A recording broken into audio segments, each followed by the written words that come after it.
Hey guys, welcome into the show. My name is Tyler Kluver. I'm a former Division 1 athlete. I now run a fitness coaching business as well as a sports media brand that creates podcasts, sells merchandise, and creates other exclusive content. This show is a place for me to document my thoughts on fitness, health, nutrition, maybe some business or mindset stuff, as well as update anyone listening on my own competitive fitness endeavors and life events. I want everybody that comes and listens to this show to take something away that can make their life better, whether it's a diet or fitness tip or a way of thinking about things that motivates you to be better in your own life. Hopefully, we can get that done. But regardless, I'm glad you're here. Let's have a day. Let's go.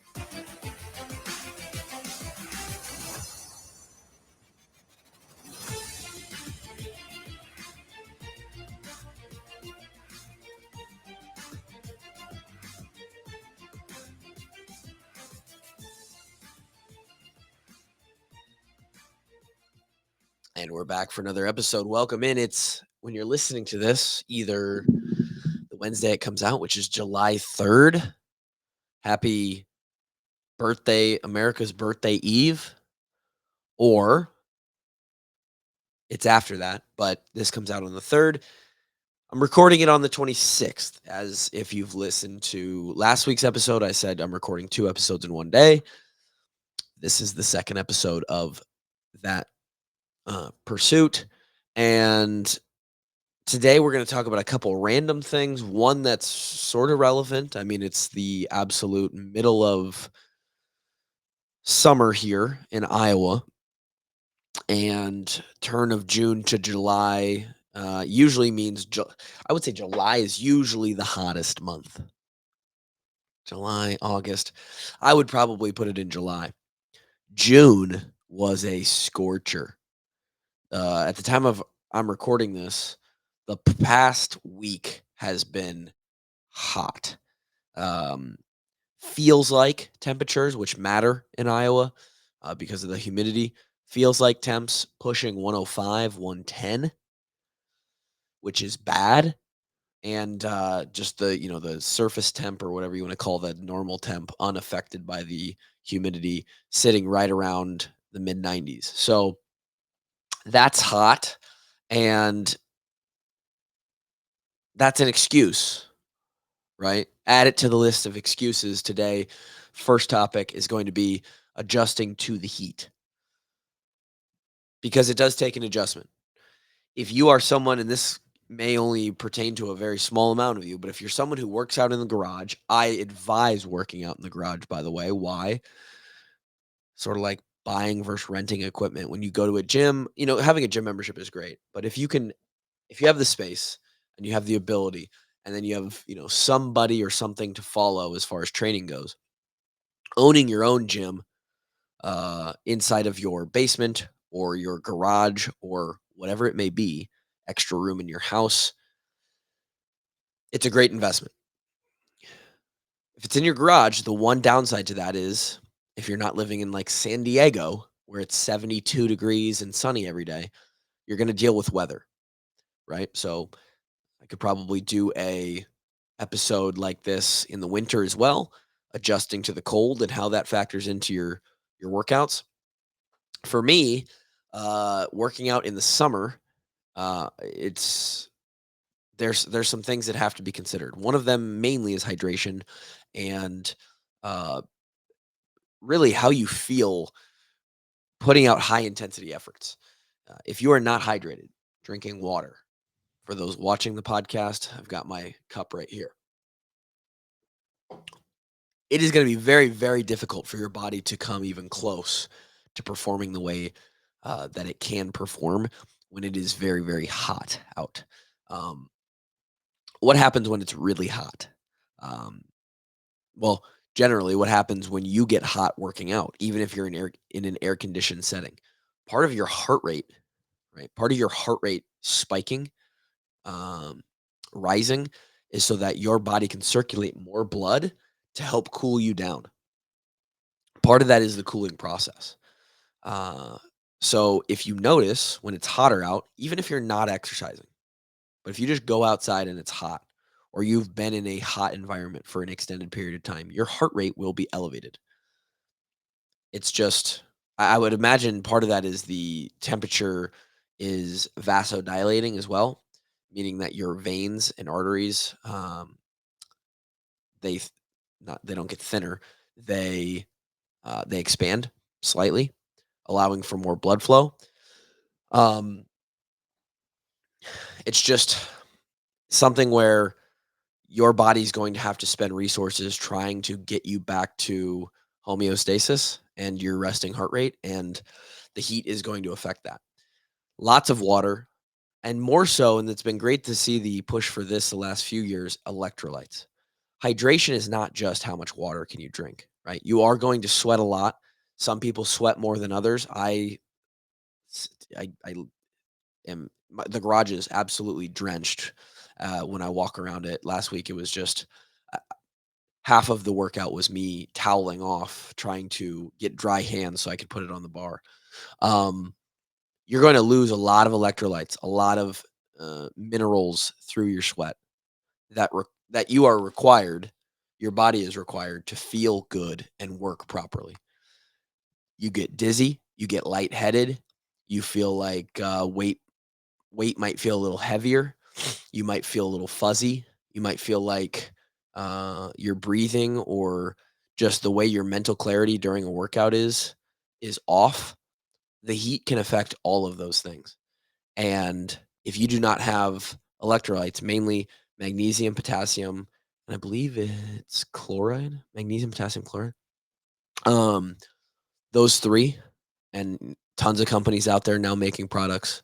LMNT, Redmond Salt, go down the list. Uh, you're not going to feel nearly as good.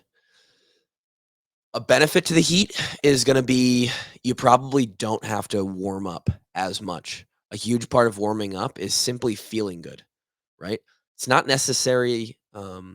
It's not necessary always that we need to move our muscles around. It is important, but it's not ultimately necessary in some cases. A lot of warming up in reality is just feeling like you can go faster or you can put more weight on the bar. And a lot of that is the joints are sort of lubricated. You've worked them back and forth and it feels like, okay, I've got these things activated, we can go. In the warmth, and I've never felt this more than when I went on vacation last year in Florida. We were coming from a pretty cold week in Iowa in February, probably somewhere in the 30s or 40s temperature wise. And we went to Florida. It was hot, 80s, Florida humidity. Um, I had been doing 15, 20-minute warm ups back home down in the heat. All of a sudden, you walk in the gym, you put your shoes on, you start to get a few weights out or a barbell. You've already started to sweat. Like you've already started your warm up. Your body feels good. Uh, I have a feeling that, and you hear the joke is like that's why a lot of old people move to warmer states is like it's good for their bones, um, and it's true. So there is a positive to the heat, but then also just with your workout, you're not going to be able to do as much volume at as much intensity, right? Your total workload, your total capacity to do work is not. It's just one for one going to be limited the hotter it gets past probably somewhere in the 70s or 80 degrees. So if you're someone who works out in the garage, that has to be taken into account. You can't expect to do what you would do in an air conditioned 68-degree facility uh, in a 90-degree garage with humidity. It's just not going to happen. Um, so take that in consideration. And if you are currently in the hotter, warmer states and you feel like your performance or some of your workouts have suffered just a little bit, maybe give yourself a little grace because it could be due to the heat. Okay. The other thing I want to mention today, and the heat topic was honestly one that I found on my list of topics here in my notes app, is I found a note that I put in about 3 or 4 years ago, and this is hilarious. So obviously, I put out a bunch of fitness tweets, and I, d- this tweet I believe was something along the lines of, "It doesn't matter what you did when you were 20 or 30, or what you did 10 years ago, whatever age you are, whatever you did in your past life, it matters what you do now. And if you aren't doing so and so now, fitness wise, exercise wise, career wise, then you are who you are current day, and who you used to be does not matter. And it really touched the nerve of one of my followers. We got into a conversation on Twitter, back and forth, yada, yada. And I'm not sure what really sparked this. I'm guessing he felt a little bit called out, a little bit offended with that general statement. And he busted out the "I was Army Airborne" quote. Like, I used to be Army Airborne. Like, you don't have to tell me. But through that conversation, it was pretty clear, like, that the guy had not been active physically with his exercise. He was not in the military anymore, so he's not being held to any sort of standard. I don't think he ate very clean. I think that was established, and he was feeling called out, and maybe like, um, it was maybe a moment of where he kind of started to realize, I used to be physically fit. I used to care about my health more, and now I don't so much.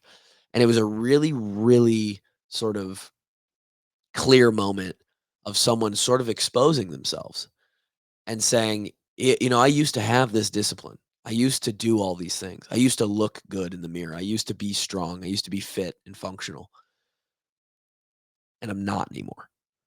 And I think it's the one thing that I hold on to now past my college career, my college athletics career, is I was the guy, especially as a long snapper, as someone who didn't have a lot of years into like the certainly not competitive fitness, but even like, you know, being quote unquote fit.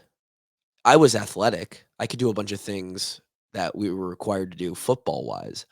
But as a general physical preparedness sort of GPP standpoint, I was bottom of the team with my cardio and my strength ability and just general ability to do things that are physical.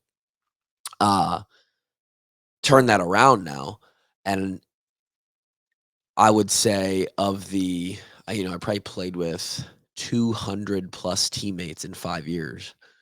Um, if you lined us up, the 200 of us up, I would put myself in the top three, maybe. Um, I I I would argue potentially first, depending on what you're going to test us on, if you're talking total fitness. But I'm definitely top 5 out of those 200, probably top 3, and that's only because I'm just leaving room for hey, there's probably a couple guys who would get me over the course of 10 or 15 different tests of fitness and um, athletic, whatever you want to call that competition. And it's all on the principle of time goes on, and if you don't continue to do what's necessary, then all of what you can do is rented. You don't own anything. You don't own the ability to back squat 400 pounds or 500 pounds or run a 6-minute mile. You don't own that. You're renting it. You're renting it. Rent is due every month, every week in the fitness and health game. And you don't own the muscles that you have. You're renting them. And if you're not continuing to do the training, continuing to get the sleep and the recovery, continuing to eat how you need to eat to that, for what's required there, it'll all go away. Somebody else that is doing the work will pass you up and they will have it. And what's beautiful about that is you have a choice. You have the choice to have it or not. You just have to do the work. And I might not have had it in college, but my ability to play the long game and chalk some of it up to just my general passion for health and fitness, which not everybody has, I understand. But my ability to play the long game and to show up every day, it's going to outshine most people over the course of 50, 60 years. And I think if you can buy into that concept, showing up every day and being consistent, then you sort of can own it. You can own your discipline. You can own how consistent you are, and you'll outshine other people over the course of a long-term period. Your excuses aren't valid, right? You got to go get it today and tomorrow and next week. And that's what it is, baby. I am currently, as you're listening to this, probably moving into the new house. The next podcast you will hear or see will be from my new podcast studio in an actual dedicated office for your boy. We'll talk about that. Maybe a new podcast studio / new setup episode coming soon. Until then, have a great day, a great week. We'll talk next time.